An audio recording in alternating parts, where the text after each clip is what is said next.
Bayangkan memulai hari yang biasa.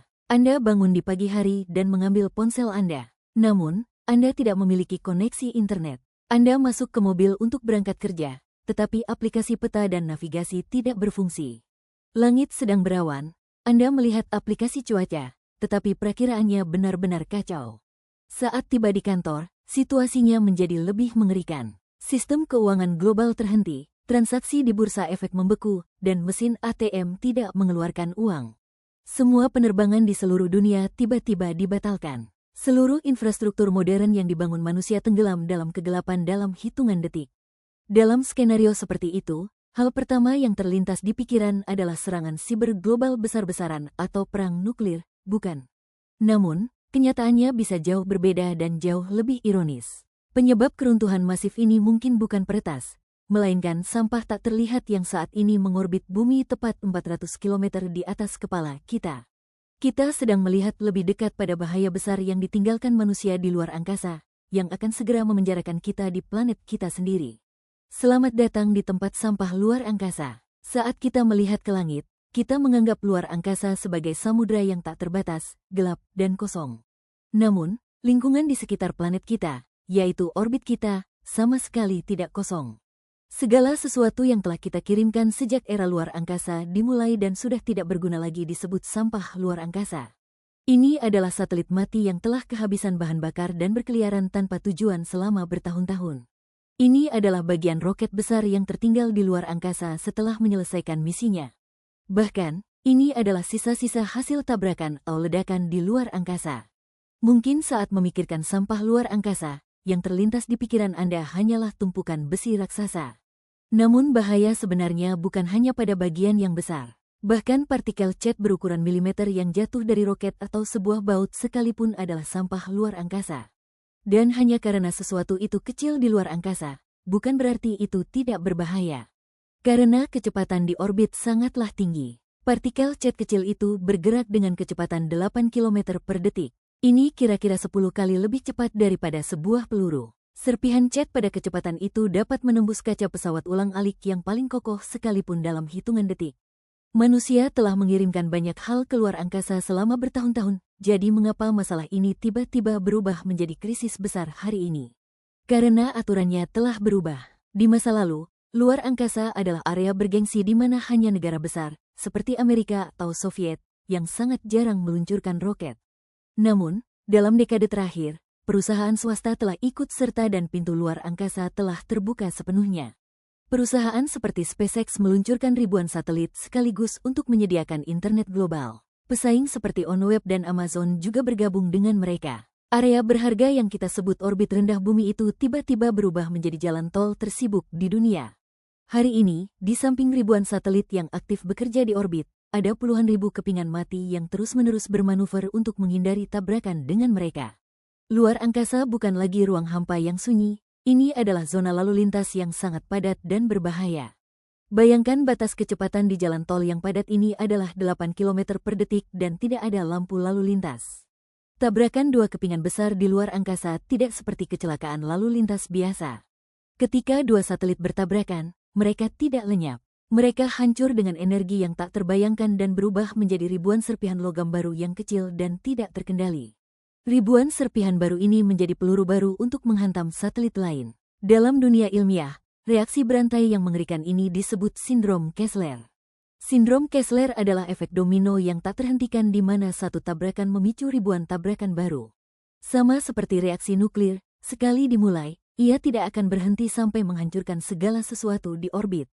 Inilah fakta ilmiah paling menakutkan yang menjadi inti dari video ini. Jadi, apakah reaksi berantai ini hanya ketakutan teoretis atau pernah terjadi? Mari kita lihat contoh nyata. Pada tahun 2009, sebuah kecelakaan yang tak terbayangkan terjadi di luar angkasa. Satelit komunikasi Amerika yang masih beroperasi, Iridium 33, dan satelit militer Rusia yang besar, Cosmos 2251, yang telah berkeliaran tanpa tujuan sebagai objek mati selama bertahun-tahun, bertabrakan secara langsung 800 km di atas Siberia.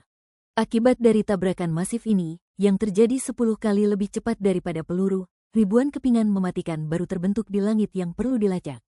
Masalahnya tidak terbatas pada kecelakaan saja. Beberapa negara sengaja menembak jatuh satelit mati mereka sendiri di luar angkasa untuk menguji rudal mereka sendiri.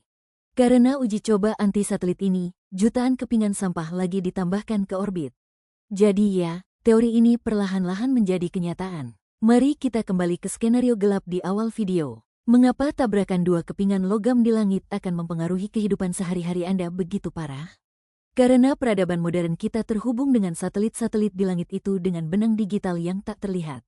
Hal pertama yang akan terpengaruh adalah sistem navigasi. Peta di mobil Anda, rute kapal dagang di laut, dan sistem penunjuk jalan puluhan ribu pesawat di udara terhubung langsung ke satelit GPS. Kedua adalah jaringan komunikasi. Tidak hanya internet satelit, tetapi juga panggilan telepon antar benua dan siaran televisi akan segera runtuh.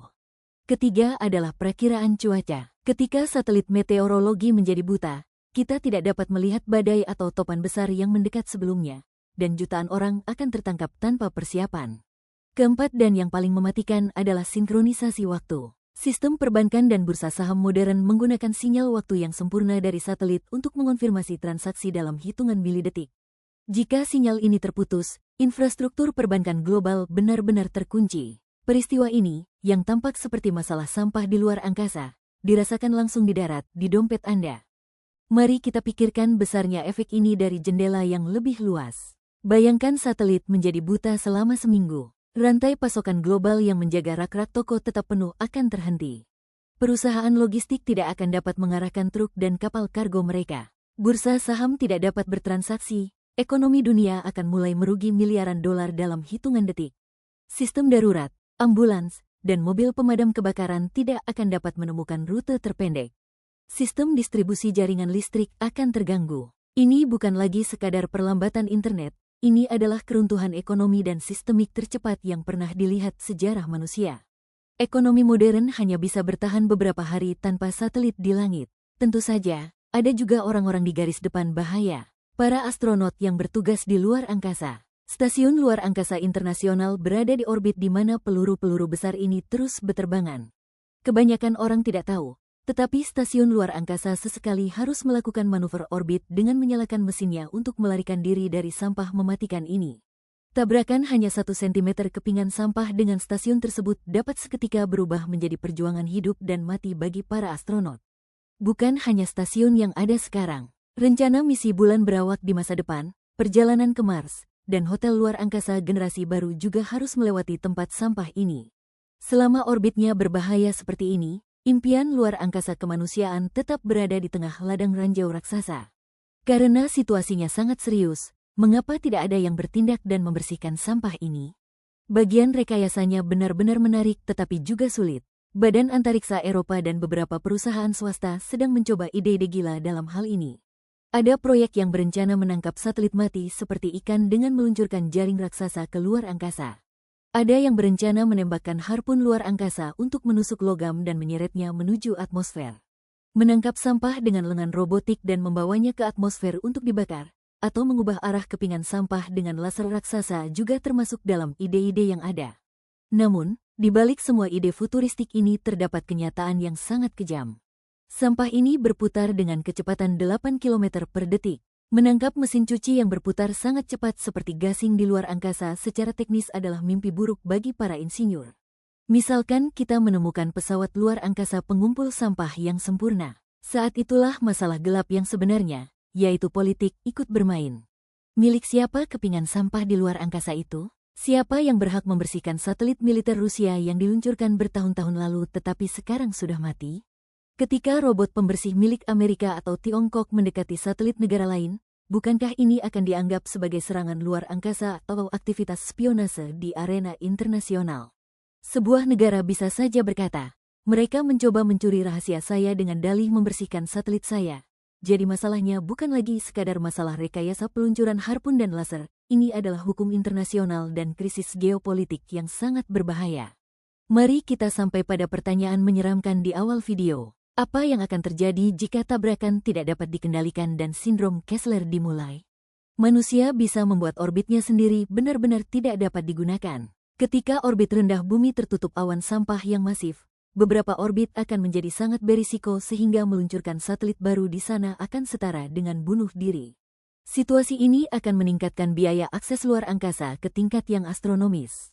Mungkin bertahun-tahun kemudian, anak-anak kita akan melihat bintang-bintang dan berpikir bahwa pergi ke sana hanyalah legenda lama.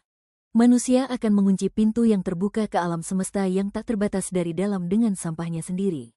Para ilmuwan saat ini sedang melakukan yang terbaik untuk mencegah skenario kiamat ini terjadi. Dengan sistem radar canggih, puluhan ribu kepingan di orbit dilacak selama 24 jam sehari, dan prediksi tabrakan dilakukan. Aturan ketat diterapkan pada desain satelit generasi baru. Sekarang, satelit yang diluncurkan keluar angkasa diharuskan memiliki sistem yang akan masuk ke atmosfer dengan aman dan membakar dirinya sendiri saat misinya selesai. Ada upaya koordinasi internasional yang belum pernah terjadi sebelumnya di antara badan antariksa. Namun, sejujurnya pesan yang jelas adalah ini, masalah masif ini belum terpecahkan. Ia hanya dicoba untuk dikelola dan ditunda sesaat agar situasinya tidak menjadi jauh lebih buruk. Selama ribuan tahun, manusia menggunakan samudra dan langit seperti tempat sampah. Kita bertindak seolah-olah kita tidak memiliki batas. Dan sekarang kita membawa kebiasaan yang sama ke bintang-bintang. Namun, ada perbedaannya. Untuk pertama kalinya, manusia mencemari tidak hanya planet yang ditinggalinya tetapi juga area di sekitar planetnya dan menutup pintu keluarnya sendiri. Mungkin krisis lingkungan paling merusak yang akan dihadapi manusia tidak akan dialami di kedalaman samudra atau di antara awan, tetapi tepat di atas kepala kita, di orbit yang tak terlihat itu. Jadi, apa pendapat Anda tentang hal ini? Apakah manusia akan berhasil membersihkan tempat sampah luar angkasanya sendiri? Atau apakah era luar angkasa kita akan berakhir di antara sampah? Bagikan pemikiran dan teori Anda dengan kami di kolom komentar. Untuk terus menemukan rahasia masa depan, jangan lupa untuk berlangganan saluran ini dan nyalakan notifikasi.